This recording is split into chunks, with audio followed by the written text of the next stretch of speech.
Now, as I've said in other videos, probably the biggest question facing Lucasfilm from the very start of the creation of this new trilogy has been, just what do you do with the character of Luke Skywalker? How do you make his story truly interesting without just making him some super powerful Jedi who kicks a lot of ass?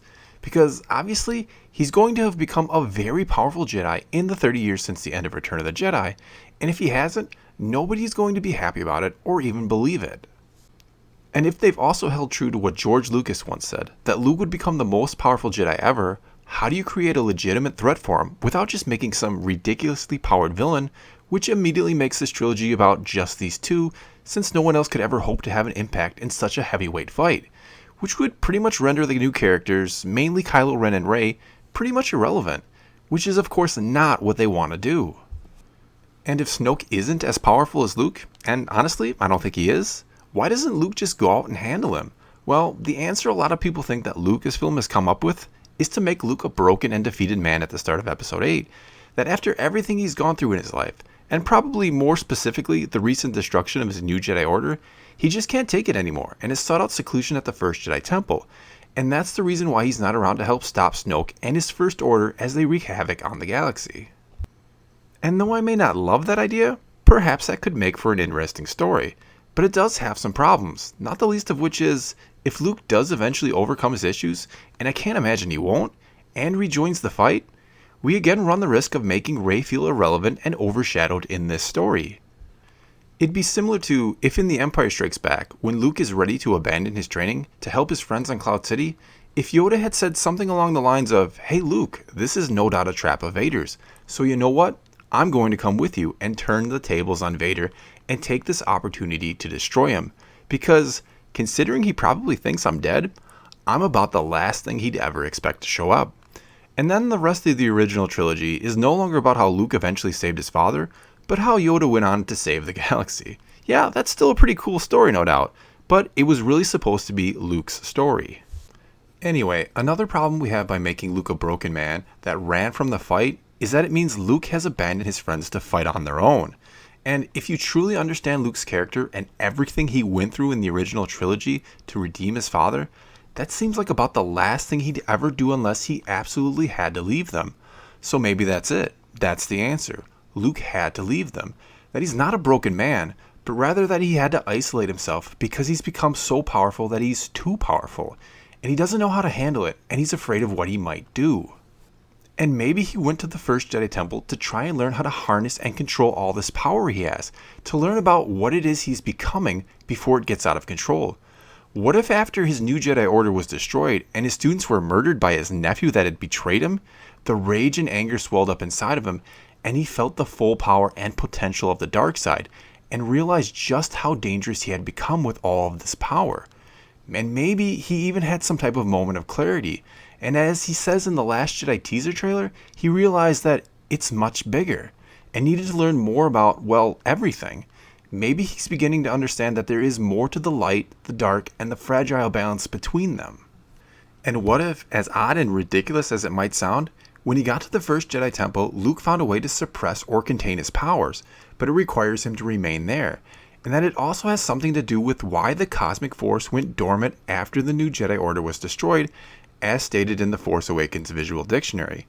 And what if Luke also caused the awakening by somehow redistributing some or even most of his power, and that power found Rey, who is on Jakku in the proximity of the light side nexus there, as learned about in the book Aftermath Empire's End. All of this might begin to explain why she is so naturally powerful with the Force without any training, and why Anakin's old saber called out to her, because in some respect, she is Luke. That's also why Luke has the reaction he does when she shows up on the island holding the saber, because he realizes exactly what she is and that he is responsible for her creation, if you will. Now, do I honestly really think this is it, how it'll all play out? Well, probably not exactly, but I do believe it could be something along these lines, where Luke has willingly made himself less powerful or is actively suppressing his power for fear of what he might become if he ever lost control. Because I think it's interesting to ask, just how powerful would Anakin have become if he hadn't fallen to the dark side? Or maybe an even scarier question is, how powerful would he have become as Vader if not for losing to Obi-Wan and being confined to the mechanical suit? And I'd have to assume Luke had the same potential Anakin did. So just how powerful has Luke become? And here's the real problem with all of this. If Luke is so powerful that he can handle and defeat Snoke on his own, what's the point of Rey? How does she fit into this story in a meaningful way? And on the flip side, if Snoke is so powerful that Luke can't handle and defeat him, how are we ever to believe Rey could legitimately help him unless she is something special and powerful on her own? And how do you make her that powerful in a way the audience, and especially fans, will buy into and believe? Because if you just make her Luke's daughter, or Han and Leia's daughter, or even Obi-Wan's granddaughter and say, that's why she's so powerful, everybody, I don't know about you, but I'll be disappointed. Not that she turns out to be one of their daughters or granddaughters, but because that's probably the extent of the explanation we'll get as to how she did some of the things we've already seen her do, presumably without any training whatsoever. And yes, Luke and Anakin both did some impressive things without any training at all, but nothing on par with what Rey did in The Force Awakens. And you know, it doesn't even have to be that Luke has given up his powers, though I do believe perhaps he may still be able to repress them while on the island. He might still be responsible for the awakening in another way, that he did something at the First Jedi Temple that would bring about one that could fight Snoke in his stead, because he was worried what would happen if he fights him and uses his powers to their fullest extent. And maybe he's just going to simply train Rey without her having to convince him to do it. Maybe he had that look on his face at the end of The Force Awakens because she wasn't what he was expecting to eventually show up.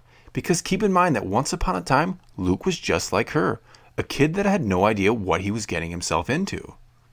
And maybe Luke says that it's time for the Jedi to end because the ways he was taught didn't work. Yoda once told him that a Jedi uses the Force for knowledge and defense, never attack. A conclusion the old Jedi Master likely came to after the failure of the Jedi during the Clone Wars, and why he ultimately didn't go with Luke to Cloud City to destroy Vader, as I brought up earlier.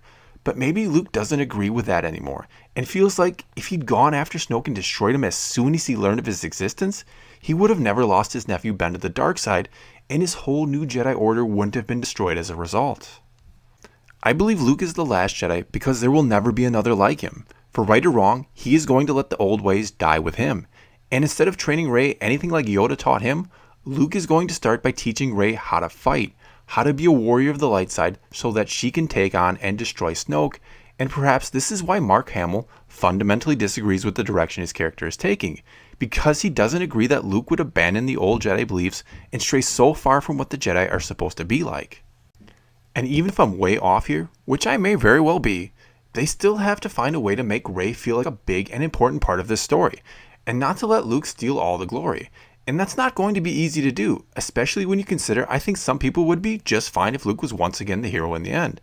But even I, as a huge fan of Luke, realizes that he can't be the one to save the day. This trilogy, rightfully so, will be Rey's time to shine. No pun intended. Well, that's all I got for you this time. Let me know how crazy you think this theory is or isn't in the comments below, and let's talk some Star Wars. If you like this video, check out some of my other videos or go ahead and subscribe.